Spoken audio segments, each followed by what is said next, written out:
कब्ज, कब्ज के लिए 10 उपाय बताता हूं। किसी किसी का तो ये पेट ही साफ नहीं होता, हमेशा यही दिमाग लगा रहता है, क्या करें, लेटरिन होती ही नहीं, फ्रेश नहीं होते ठीक से, और फिर मन भारी भारी सा, कुछ काम करने का दिल नहीं करता, फिर इधर से कायम चूर्ण, नित्यम चूर्ण, ये चूर्ण वो चूर्ण, ये खा खा करके आते और खराब कर लेते। एक भाई आया, बोले स्वामी जी मैं तो मुट्ठा भर भर के खाने लगा था, मेरी किडनी फेल हो गई कायम चूर्ण खाने से। उसमें इतना ठोक करके तो नमक है, ठोक के सनाए पत्ती है। जो भी पेट साफ करने वाले चूर्ण जिनमें नमक ठोक करके और सनाए पत्ती है, वो आयुर्वेद के नाम पर भी बहुत बड़ा धोखा है, धोखा धोखा धोखा। उससे तुम्हारी आंतें खराब हो जाती है। क्यों खाते हो? बोले जी क्या करें, पेट साफ नहीं होता। पेट साफ करने के 10 उपाय बताता हूं। गोधन अर्क पियो, गोधन अर्क, और फिर गोखरू, ये पेशाब, लैट्रिन की सफाई के लिए गोधन, पेशाब की सफाई के लिए गोखरू। सफाई कितनी जगह से होती है? मल मूत्र से सफाई होती है, पसीने से सफाई होती है, पसीने से अंदर की गंदगी निकलती है, मल मूत्र से अंदर की गंदगी निकलती है, और सत्संग से, स्वाध्याय से, सद्ज्ञान से दिमाग की गंदगी निकलती है, भक्ति से, गुरु प्रीति से, प्रभु प्रीति से, भजन से फिर हृदय साफ होता है, शुद्धिकरण। तो खैर सांसों के माध्यम से गंदगी निकलती है। तो गोधन अर्क पी लो, पेट की सफाई हो जाएगी। गोखरू पी लो तो किडनी की सफाई हो जाएगी। फिर अभयारिष्ट पी लो, अभयारिष्ट एकदम फर्स्ट क्लास, सबसे बढ़िया चीज।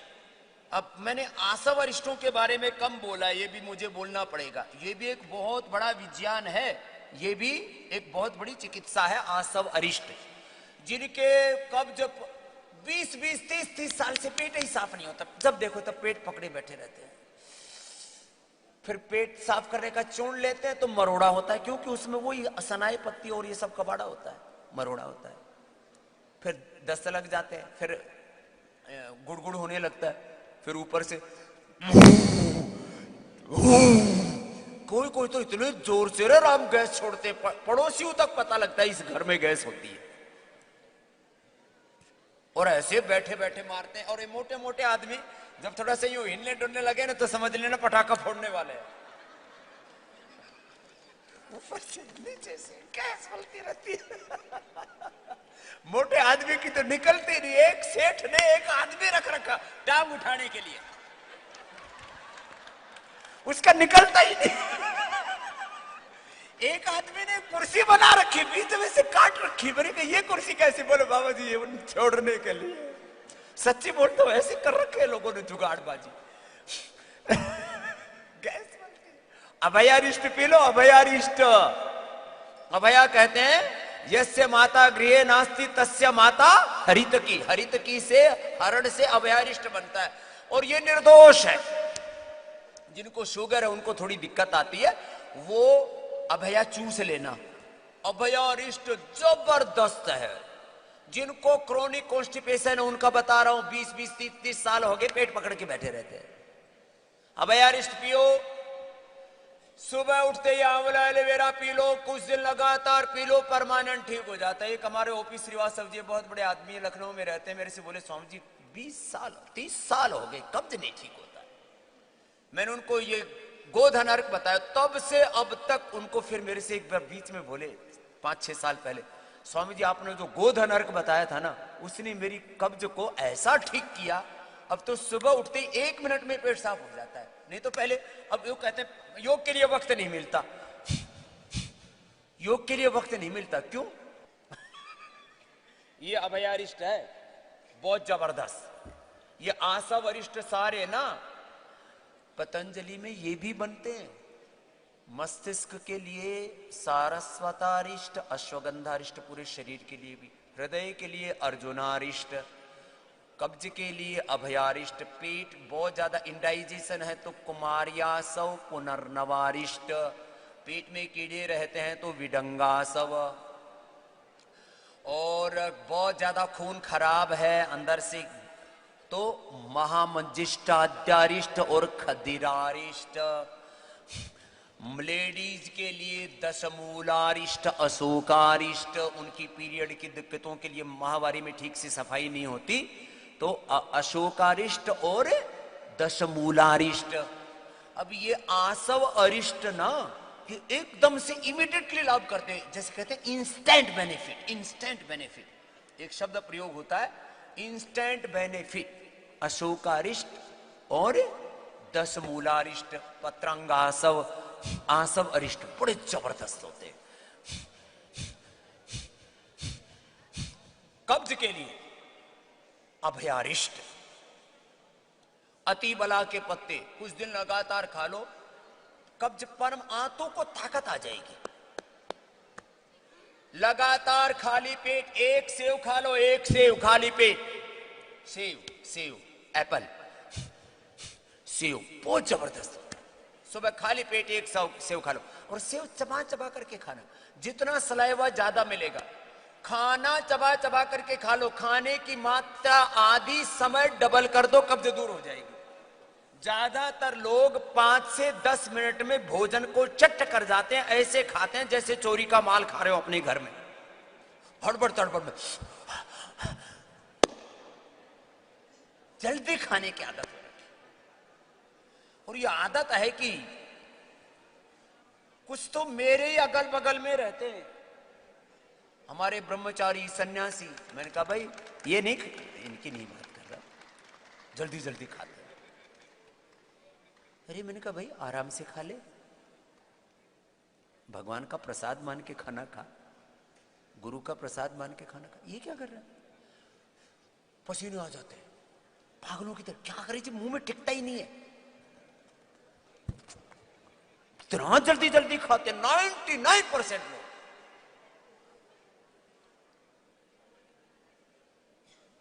अब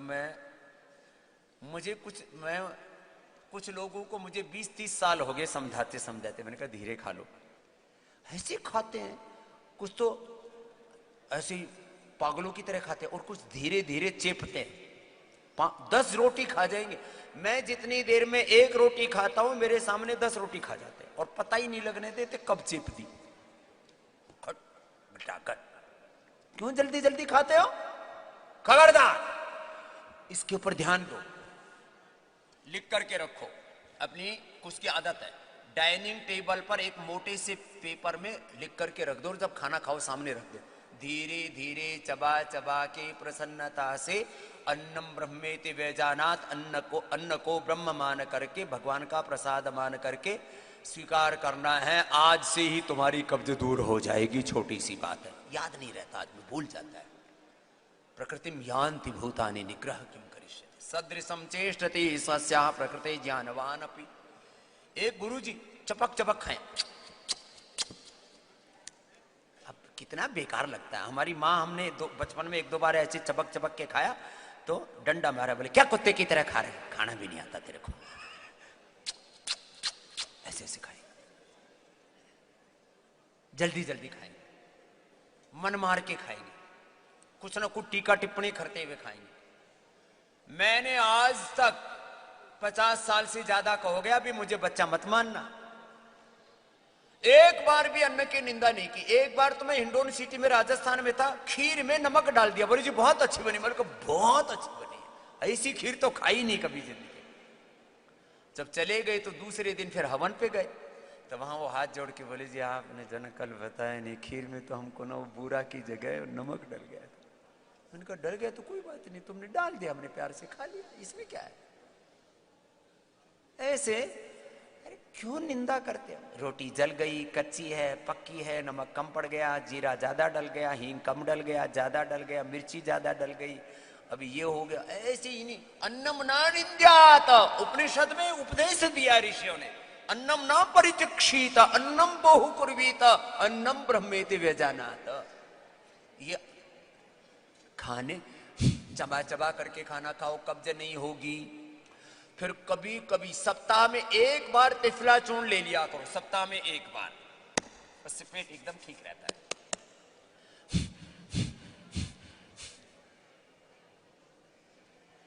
और जिनका ज्यादा ही कोठा खराब है तो शुद्धि चूर्ण ले लिया करो, शुद्धि चूर्ण, दिव्य चूर्ण, ऐसे सब आपको, त्रिफला चूर्ण सब देते हैं आपको। डायबिटीज ना हो तो कभी कभी अपना गुलकंद खा लिया करो, गुलकंद खा लिया करो, कब्ज के लिए बता रहा हूं।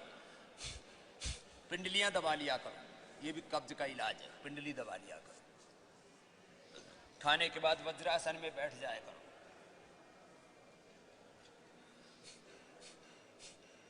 खाने के बाद कपालभाति मत करना, ही तो अभी करना है सुबह सुबह, इसलिए बता रहा हूं। ऐसे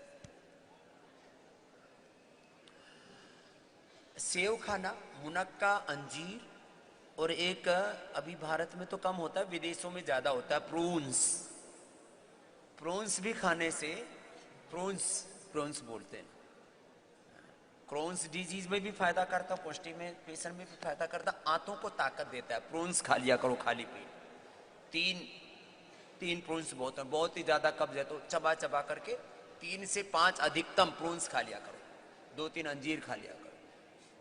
जीरा, धनिया, सौंफ का पानी पी लिया करो।